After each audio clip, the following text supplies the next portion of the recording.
Hey everyone, Edward PK here, and I'm a professional photographer from Denver, Colorado. And I love helping out fellow photographers or just people getting into photography with technique, buying gear, or anything else. So today I am covering a fairly common question, and it's coming from Cutie Newbie on Reddit. I'm going on vacation and I want to buy a camera. I want it to take obviously great photos. I want it to be less than $4,000. I'm not going to give you an actual clear cut answer, but I want you to consider a couple of things. First, you're going on vacation. Enjoy the vacation. You mentioned that you're not big into photography and you're just getting into it. So you shouldn't be standing in front of the Grand Canyon trying to remember, should I be using f/22 or f/1.4? If even these terms sound like a lot to you, you probably shouldn't be diving into a high-end DSLR or mirrorless camera system and ruin your whole vacation just because you're looking down trying to figure out a couple of things. Two, if you can't really use a camera manually, spending that extra couple of thousand on a camera, you're not really going to see good returns. It will perform a little bit better, but I like to compare it to buying a Jeep. You could either buy a regular Wrangler or you could buy a Rubicon Wrangler. They're almost the same thing if you don't know any better, but you're spending a lot of money on something that you're probably never going to use, especially if you're just going to go get groceries in it or drive around town. You're never going to be able to use that extra 10 or 20% that you paid for. And you're probably going to be disappointed because you're going to be thinking, why are all these photographers' photos so great and mine are just coming out mediocre, but we have the same camera. So what's going on? So you're probably going to be disappointed until you really learn how to use the functions on that camera. Three, do you really want to carry a big camera like that? A phone will fit in your pocket, but my Nikon D610 is about this big and a grip, and it's a fairly big thing, close to 10 pounds with a lens and everything at the end of the day.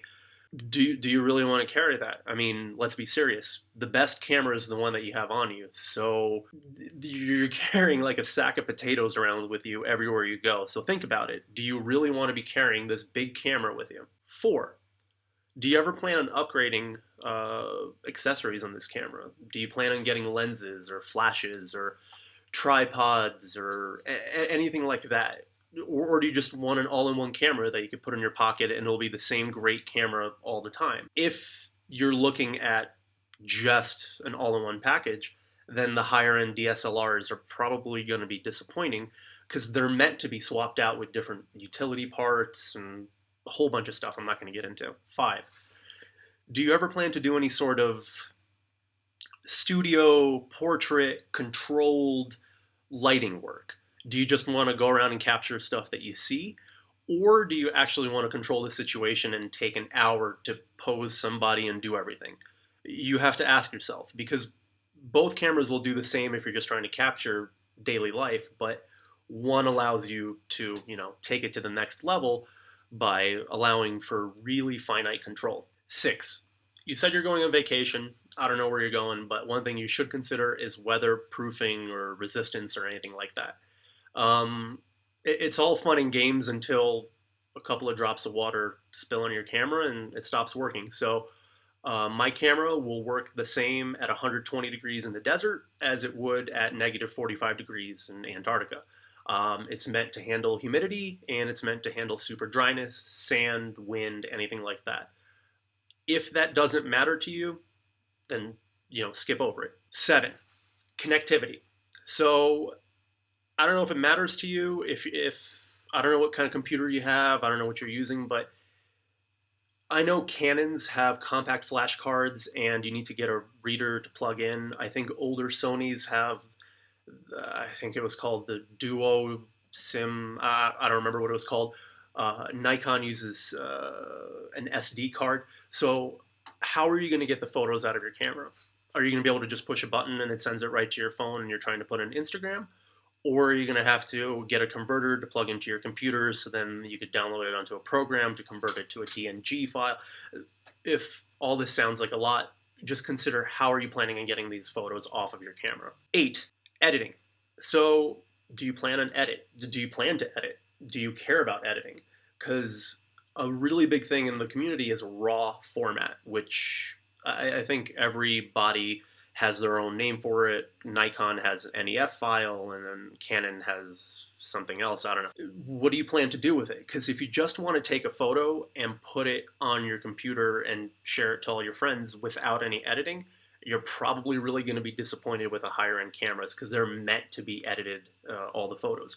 A RAW file is going to probably look kind of gray and dull compared to a JPEG file, which is what normally cameras kind of spit out.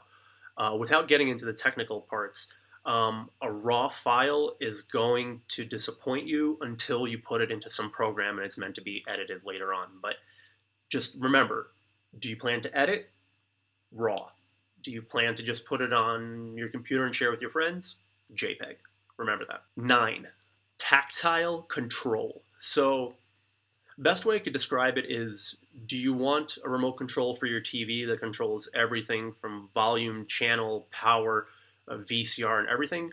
Or would you just want one button that you got to go through the menu and hit 100 different things to get to whatever you need to?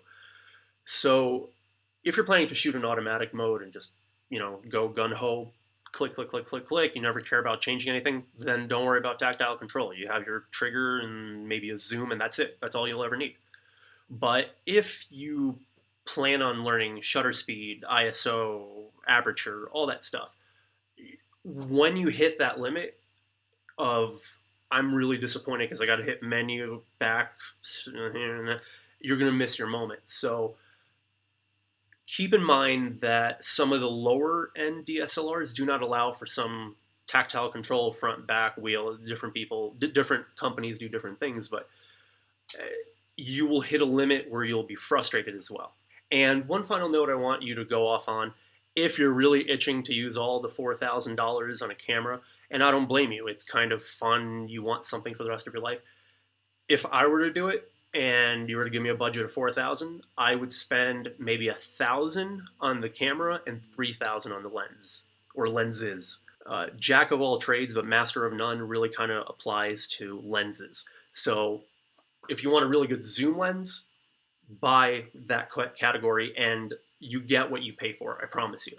If you really want that top level photography that you see, you can honestly go buy a $300 used camera, but slap on a $2,000 brand new lens and it will blow you away.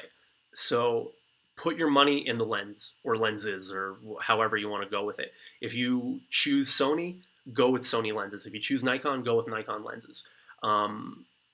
You just truly get what you pay for when it comes to lenses. Cameras, technology changes, video gets out of date, so bear in mind, spend your money on lenses. Right now, if I were to go online and look at used lenses and used cameras, lenses from the 90s are still going over $1,000 for my Nikon camera, whereas a camera from even 5 years ago, it's probably going to be only 20% of what it was price-wise. So even on an investment level, you'd be much better off just buying a used pro-level camera.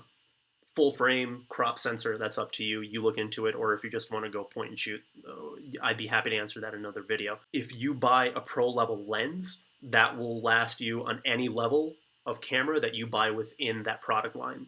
Sony, Nikon, Canon, whatever. That's one thing I want you to take away from this as well. This is Edward PK, and I'd like to thank you for watching.